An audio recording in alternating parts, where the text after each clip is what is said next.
We're here at the DNC Rules and Bylaws Committee meeting. It's Saturday. There's hundreds of people gathered here, including protesters outside, picketing, arguing this is a civil rights issue of whether or not they seat the delegates from Michigan and Florida.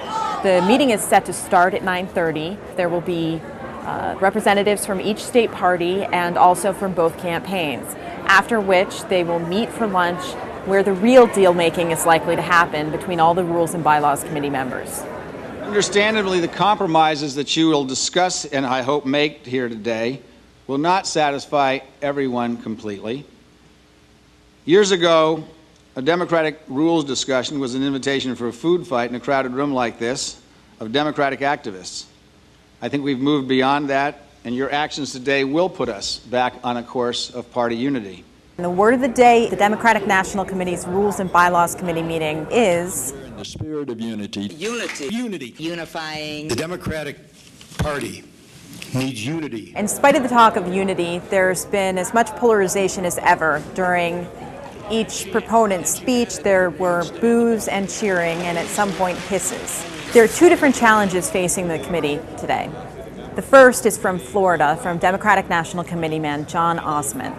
He's arguing that the Rules and Bylaws Committee should reinstate all the state's superdelegates and half of the state's pledged delegates. He says that that's what is required according to the party's charter, which he said is the constitution for the party. We're not arguing for 100%. We recognize that Florida has in fact violated the timing rule.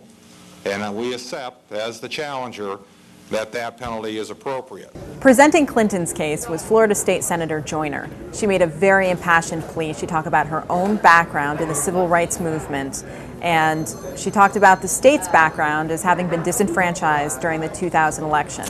My parents gave me many gifts, and one of them was the belief that anything in life worth having is worth fighting for. And today, I am here fighting for the right of Florida Democrats to have their voices heard and their votes counted.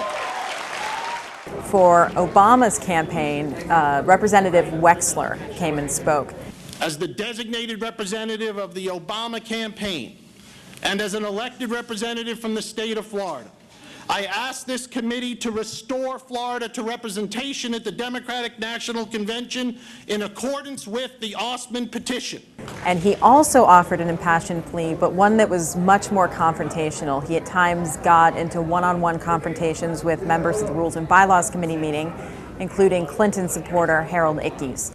And my question of you is, what concession is being made? And you imply that a different standard perhaps should be used. Why, Mr. Ickes, is it a significant concession? Because in the state of Ohio and the state of Pennsylvania together, Senator Clinton won a total of 19 delegates. And here we are today offering a resolution that brings Florida voters together, that actually amounts to both the victories in Ohio and Pennsylvania. Let us unify. Let us move on. The situation in Michigan is much more complicated. First of all, Barack Obama's name wasn't even on the ballot. He was one of several major Democratic candidates to remove their name because the party had violated national party rules when they set the primary. The Rules and Bylaws Committee reconvened after a 3-hour lunch this afternoon and quickly came to an agreement on the issues pending before them. In terms of Florida, they decided that they would seat the entire delegation, but give each delegate half a vote. For Michigan, which was the more controversial of the issues, the party came back and they had decided to go along largely with the state party's proposal, which would split the difference in delegates between Clinton and Obama, but they also decided to give each delegate a half vote.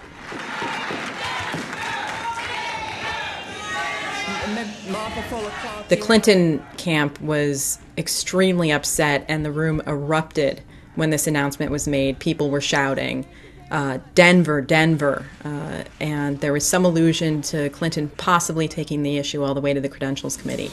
Mrs. Clinton has instructed me to reserve her rights to take this to the Credentials Committee. So while the Democratic National Committee was able to dispatch the business at hand, the real goal, unifying the party, appeared as elusive as ever. But what scares me is that the people who are activist campaigners on both sides, for Hillary and for Obama, really hate each other. And so I don't know, when this is all over, the Democratic primary, I don't know, what's going to happen. There's some negative speech on both sides of the fence. I'm hearing a lack of unity, to be honest.